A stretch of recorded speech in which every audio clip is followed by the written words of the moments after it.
Excelsior, true believers! You are about to embark upon a journey, a trip to the 70s and 80s when mighty Marvel Comics ruled over all. The Defenders, Doctor Strange, the Champions, Deathlock, the Sub-Mariner, the Incredible Hulk, Killraven, the Son of Satan, the Macabre Man-Thing, and all your other Bronze Age favorites every week appearing on Defenders Dialogue. Now here are your guides, Christopher Golden and Brian Keene. Excelsior, true believers. Excelsior indeed, and welcome back once again to Defenders Dialogue. I'm Brian Keene. I'm Christopher Golden. And Brian, I have to say, I'm really surprised to say that today we're going to be covering Marvel Team Up number 2 and Marvel 2-in-1 number 2. And it shocks me to have to say that I much preferred Marvel 2-in-1 number 2 to Marvel Team Up number 2. Absolutely, I agree. As I told you before we hit record, I suspect we're going to cover Marvel Team Up issue number 2 in about 10 minutes time, so that we can move on to Marvel 2-in-1 number 2, which is, I mean, both of them are fine stories, and you know they're both very indicative of the era, that classic Bronze Age era. Yeah. But one of them feels like a filler, and one of them feels like an actual story. You know, offhand, do you remember timing wise? Because I feel sure that Marvel Team Up was years earlier than Marvel 2-in-1. We should look it up because I feel like I can tell you here real quick. Marvel Team Up issue number 2 came out in 1972, and right. I know that because I still have the floppy here. Let me check Marvel 2-in-1. Yeah. Marvel 2-in-1 issue number 2. You're supposed to be filling for time. Well, you're talking, so I'm just so the reason it came out in 1973, almost exactly. Oh, so only a year. Oh wait, no, excuse me. It came out in 1974, so 2 years later. So 2 years. So interestingly enough, I feel like reading Marvel Team Up number 2, it's sort of, we know that this moment in Marvel history is sort of like the beginning of the Bronze Age. Right. And I feel like by the time you get to Marvel 2-in-1 number 2, the Bronze Age is underway. Exactly. Because when I'm in my memory, Marvel Team Up in general is a higher quality comic than Marvel 2-in-1.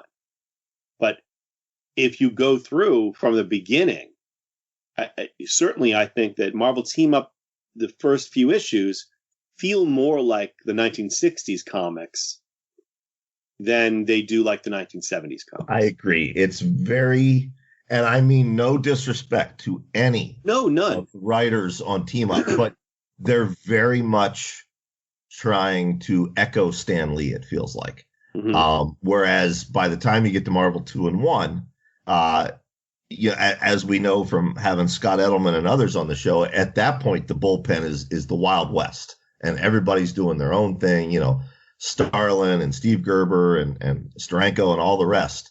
And I think the difference is evident between these two comics. Yeah, no, I agree. I mean, I think it's a really interesting thing to contrast as we go forward, you know. Anyway, so issue 2 of Marvel Team Up, Spider-Man and the Human Torch, written by Jerry Conway, pencils by Ross Andrew, inks by Jim Mooney. I like the art. I think the art is great. And there's nothing wrong with the story. It's just fairly simple. Yeah. Yeah, and we open with Johnny Storm, the Human Torch, sitting on the waterfront there in New York City. And he is approached by an old sea dog named Nathaniel, who is just the stereotype of the old sea dog. He's like the guy from The Simpsons. I can't remember his name, but well, no, he does. He reminds me of every character you ever saw in a movie from like 1930 to 1960, featuring some character who is a merchant seaman. It's this guy. Right. And basically, he's telling, and he has his bottle of alcohol. The interesting thing about this issue is it's about Johnny Storm, who has always been the sort of hothead, the arrogant, good-looking, young guy who's like not self-aware in any way. He's sort of the daredevil. He's all these things. And in this issue, it's about Johnny Storm thinking, you know what? I am lonely and I need a friend. Yep. He's that kid who grew up sitting at the grown-ups table and doesn't have any friends his own age. So yeah, he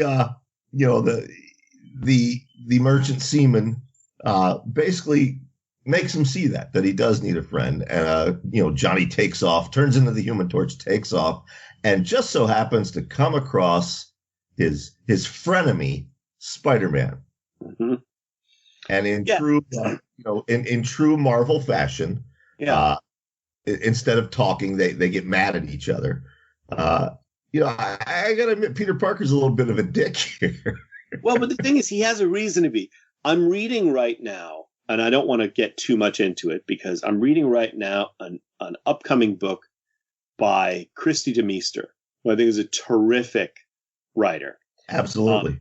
And it has this great dynamic of the sort of outcast girl who's been befriended by a popular girl, but the popular girl is kind of shallow and very runs hot and cold and mixed messages and all this kind of stuff.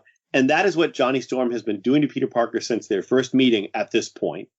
So when Johnny Storm decides, oh, I genuinely need a friend, and goes to talk to Spider-Man, and Spider-Man's like, dude, what the hell is your problem? You just burnt my web. Would you just fucking leave me alone? I'm so tired of your nonsense. It's totally understandable that Peter Parker, who has been getting all these mixed messages from Johnny Storm all this time, is pissed. You've given this way more thought than I did. Tell me I'm wrong, though. No, you're not wrong. Right. But anyway, as Spidey and Human Torch part ways, little do they know they are being observed by the Frightful Four. One of whom, of course, is Sandman, who we saw in last week's episode. The others are the Wizard and Paste Pot Pete, a.k.a. the Trapster. Yes, and by this time they're calling him the Trapster because at some point somebody realized that Paste Pot Pete is the silliest name ever given to a supervillain, and yet the Trapster is such a boring supervillain name that they should have just stuck with Paste Pot Pete. It really is. It really is.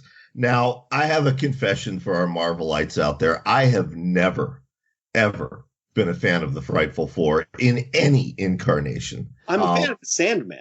Oh, I love Sandman. And as I said on last week's episode, I can't wait until Sandman becomes a recurring character in 2-in-1. And I can't wait to get into that and that story arc. But yeah, I don't care for the Frightful Four. The Wizard has never done it for me. I think the Trapster is just a ridiculous villain, no matter what his name is. But curiously, the Frightful Four only have 3 members. And the Wizard proposes that they're going to make Spider-Man their 4th member, and they will strike at dawn. The 4th member was Medusa. Right. But now the Wizard says Spider-Man is going to be the 4th member. And in fact, Spider-Man does show up at the Baxter Building, and he tricks Johnny Storm into letting him in. And then there's a fight, but Spider-Man is curiously silent, no wisecracks. And we don't know why that is. We don't know what's going on here, what's happening with Spider-Man. Correct.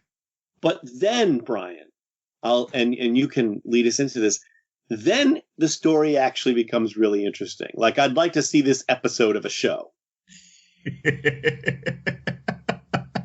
Well, yeah, props to Jerry Conway. Yeah, I mean, it's a simple script, but I think it's a great touch because so much of Spider-Man's character is the sarcastic wisecracks while he's fighting. And there's none of that. And as a reader, you immediately notice there's something wrong. But, eventually, Spidey gets the best of the Human Torch. He knocks Johnny out. And when Johnny wakes up, he's wrapped in a straitjacket, and his bottom half, his legs have been sprayed with paste from the trapster that is hardening into cement. AKA Paste Pot Pete. That's right. And we find out that this whole thing was just a ruse to get the wizard access to Reed Richards' computer, where he can type in some equations that will open a portal to the negative zone. Yes. He wants to get, to power his own cosmic device. But unfortunately, Brian, when he opens a portal to the negative zone, he draws the attention of Annihilus. That's right. Now, I don't know that we've ever actually covered Annihilus on this show in all the books that we've talked about.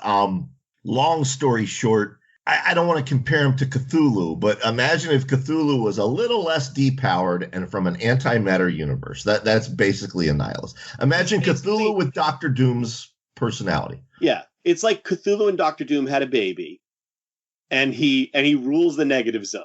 He's the overlord of the negative zone. Yeah, but despite all his... He Reed Richards with a fiery passion. That's a great analogy. As do we all. Yeah, but despite his godlike powers, he's always defeated by Earthlings. Most prominently, of course, the Fantastic Four and the Avengers. Later on, even the Micronauts kick his ass. But just a little. Yeah. So anyway, he starts coming through the portal, and Johnny's like, "Oh well, I better get out of this." So he does what I don't understand why he didn't just immediately do upon awakening. He increases his body heat to harden the trapster's paste, and he breaks out of that. And then to get out of the asbestos straitjacket, he knocks over one of Reed Richards' lab tables, and uses the broken glass to cut his way out of that. Yeah. Yeah. And then, he fights the Sandman. He turns him into quartz. He fights the trapster. And then he encounters Spider-Man. But he realizes that something's wrong, that Spider-Man is somehow under control. And we have pages of this, fighting. And basically, finally, Peter Parker, Spider-Man, is able to break the mental control that he's been under. And then Spider-Man and the Human Torch team up.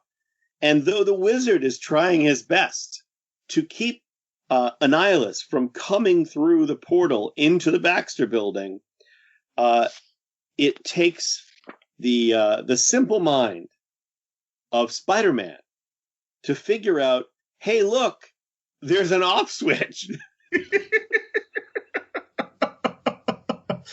And Spider-Man hits the off switch, depowers the machine. The portal closes, taking Annihilus with it.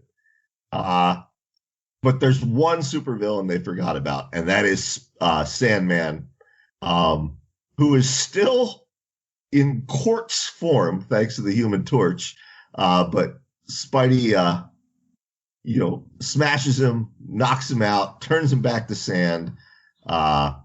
That he's back to his cocky self, and he does some wisecracks and leaves the torch there in the mess that they've made of the Baxter Building. Yeah, and he leaves the torch there to clean up the mess, and they are no more friends than they were before it began, despite Johnny Storm's best efforts.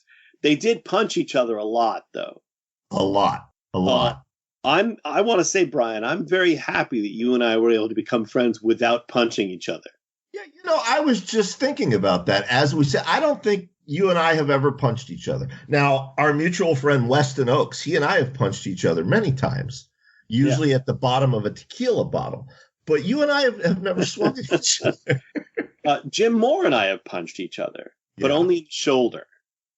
I'm proud to say that I have taken a punch from Wrath James White and remained standing. I didn't walk straight for 3 days, but I remained on my feet. I'm not going to follow up on that low-hanging fruit you just gave me, my friend. I'm not going there. I'm looking forward to next week's Marvel Team Up number 3, which is the third of the Spider-Man and the Human Torch team ups, because we have our old friend Morbius the Living Vampire in that issue. Right. But you know what I'm looking forward to? What's that? Marvel 2-in-1 issue number 2, which we're going to get to right now, because this has everything I love. It has Defenders era Submariner, which is the best Submariner. It has Wundarr, who regular listeners will remember. He's the Superman stand-in from issues of the Man-Thing. Yeah, and Wundarr actually will become a significant character in 2-in-1 going forward. Yeah, and actually, we should just tell people right now. There's a lot of stuff in this issue that we have talked about on previous episodes. We're not going to recap all of it, or this would be a 2-hour show.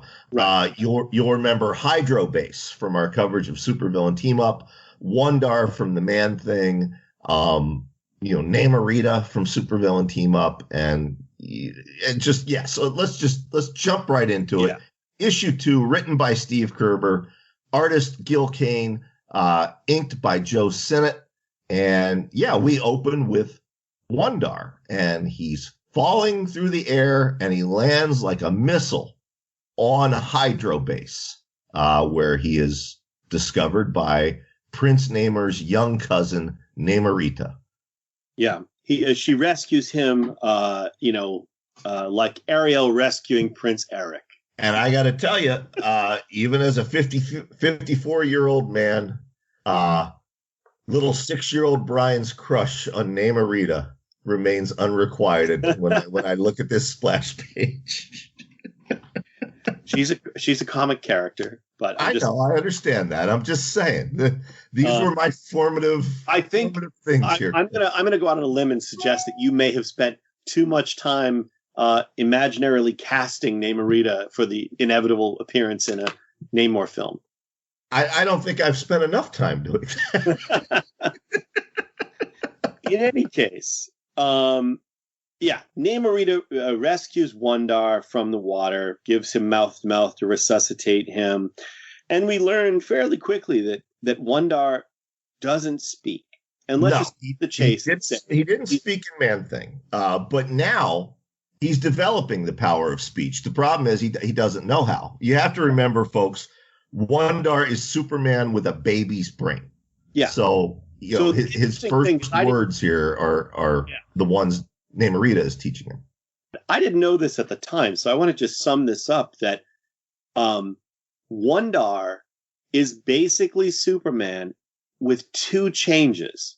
The first change is that his parents were wrong. They were kind of crazy, and they shot him off of his home planet, but the home planet didn't explode. And so the people of the home planet hate his parents. Now, that was number 1. Number 2, when he landed, he grew to adulthood in the capsule that he came out of in Man-Thing, but his mind never evolved. So he's an adult body with basically an infant brain that now it's going to begin to learn what it means, everything that you need to learn. Right. So Namor, upon hearing Wundarr strike the island, he comes running out with a bunch of Atlanteans, and he's not having any of this nonsense. And he scares Wundarr away. Mm-hmm. And Wundarr goes leaping off over the ocean, causing Namor to say, well, my fellow defender, the Hulk, can make such leaps. So obviously this surface dweller will be fine. Right. Well, so Namorita has now a crush on Wundarr. Right. So she insists that he's got the mind of a baby. How she knows that, I don't know. And that they need to protect him. He won't be safe. And she insists, and Namor, relents, and the 2 of them go off searching for Wundarr together. Then we see a spaceship with Wundarr's people on board, and they're looking for him. And that's how we get the sort of history of what I just explained about his family. Right. They've basically, long story short, they've been sent to kill him. Yes. Their planet is called Dakum. And they've got a robot assassin called a Mortoid. And again, I feel like I wonder if the game Boggle existed then. Because I always feel like some of these names, they just like shook up a Boggle and said, yeah, Dakar, why not? It's a Mortoid. Well, we then transition to Times Square, where Ben Grimm, the ever-loving Blue-Eyed Thing, and Johnny Storm have just taken in a movie. So obviously Johnny isn't too down on what happened to him in Marvel Team Up 2. Right. Well, it was 2 years ago. So. It was 2 years ago.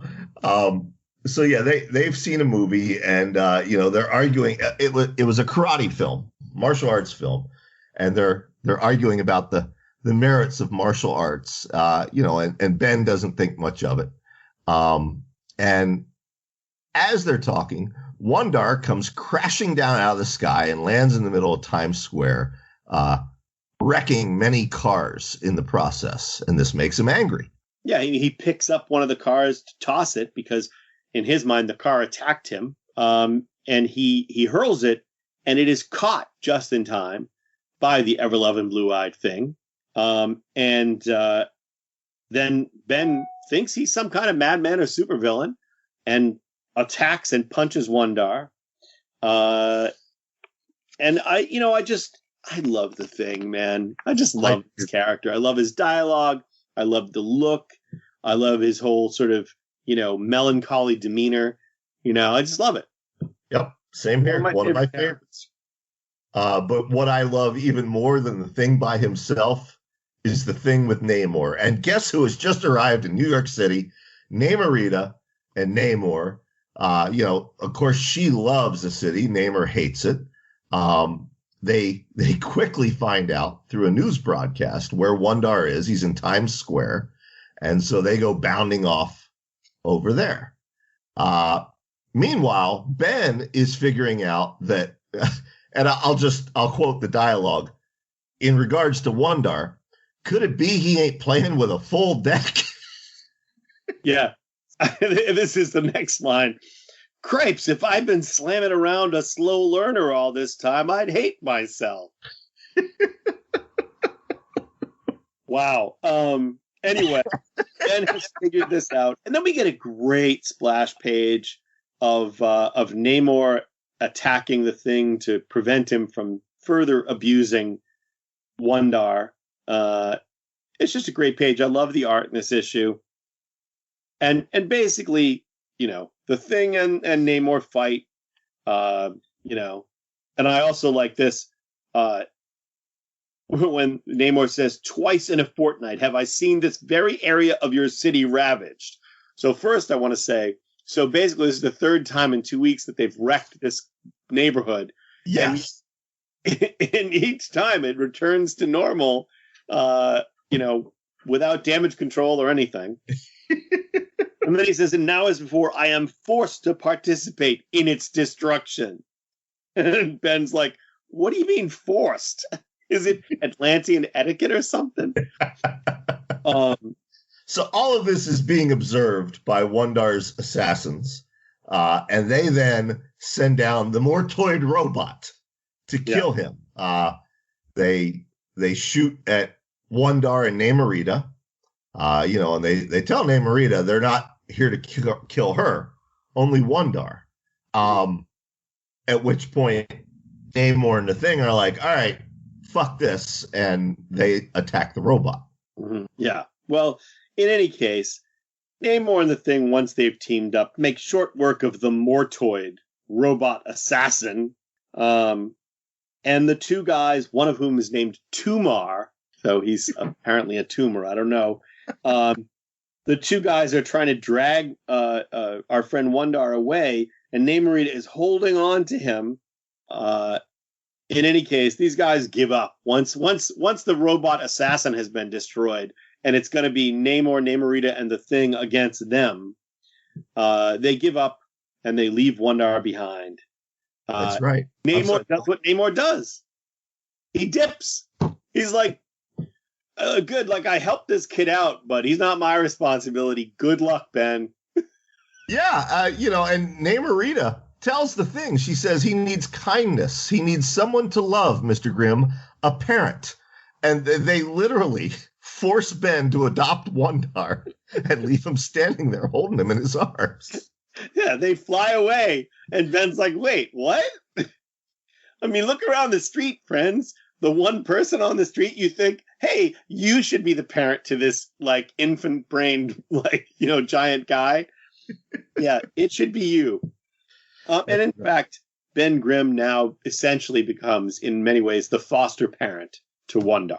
That's right. And folks, we'll tell you right now, Wundarr, much like the Sandman, recurs throughout Marvel 2-in-1, as does our friend Black Goliath, who we've covered on this show before. He becomes a recurring character as well. But we'll get to all that in the episodes to come. Before we log off, I want to apologize to our listeners. You may know it, you may not. Chris and I have been experiencing technical difficulties throughout this entire recording. But if you don't notice that when listening to this, that is because of the skilled abilities of our engineer, Matt Wilderson. Matt Wilderson's not only a great engineer, he's also a great author. So check out his books on Amazon.com. That's Matt, M-A-T-T, Wilderson, W-I-L-D-A-S-I-N. And if you support him by buying one of his books, then you are, in fact, supporting this show. Indeed. I feel like at some point we need to have Matt come on an episode of the show. I think we should. And in fact, I think when we do that, Matt should be the one to sign off. I think that's a great idea as well. Should we have him come on with us next week? Should we have him read, and you as well, listeners at home, read Marvel Team Up issue number 3 and Marvel 2-in-1 issue number 3, and we will have Matt sit in as well. Yeah, sounds good. All right. And Matt's going to find that out for the first time when he's editing this show and trying to make it sound good. Yeah, we didn't ask him. We're telling him. Yeah, we're just telling him. All right. You know what? It's perfect timing because I just paid him. I pay him monthly for his work on Defenders Dialogue. So yeah. I just paid him this morning, so he can't get out of it now. Well, listen, I say to you, to our 3 listeners, and to Matt, Excelsior, true believers. Excelsior indeed. We will see you next week, folks. Defenders Dialogue. You can listen to this episode and all previous episodes for free on Spotify, Apple Podcasts, Stitcher, YouTube, Google Play Music, and wherever else podcasts are available. Defenders Dialogue is written and produced by Brian Keene and Christopher Golden. Our theme music is by Xander Harris. Our engineer is Matt Wilderson. Check out his books on Amazon.com.